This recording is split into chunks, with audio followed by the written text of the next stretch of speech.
Tech says tech bros come closer. Do you know your boring portfolio could be the reason you've not landed that job, you've not landed that gig or that contract or whatever it is you're working on? Come, let's fix your portfolio in 2 minutes. In this video, I'll be telling you what needs to be in your portfolio and what you need to erase out of your portfolio. Make sure you stay to the end of this video because at the end of this video, I'll be giving you a summary what your portfolio is supposed to look like. Let's fix that.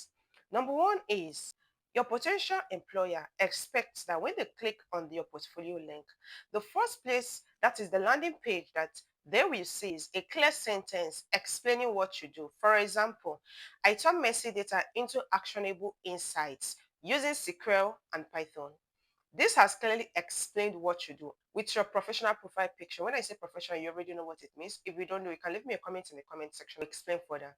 So the second thing your potential employer expects to see is your best project. When arranging your projects in your portfolio, make sure that the first one is your best project. There are a number of reasons why you need your best project to be the number one.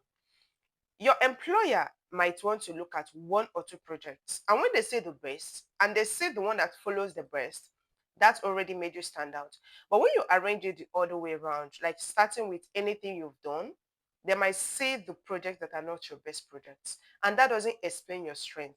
That doesn't explain your expertise. That simply puts you down when building your portfolio. You don't need to put 10 projects. You don't need to put 20, 30 projects. You might have worked on a number of them, but you need 2 to 3 good projects. If you're trying to talk about dashboards, show the before and after, show your results and everything. Make sure you don't have so many projects on your portfolio. Make it 2 to 3 projects, maximum of 4 projects. You don't need to bore them.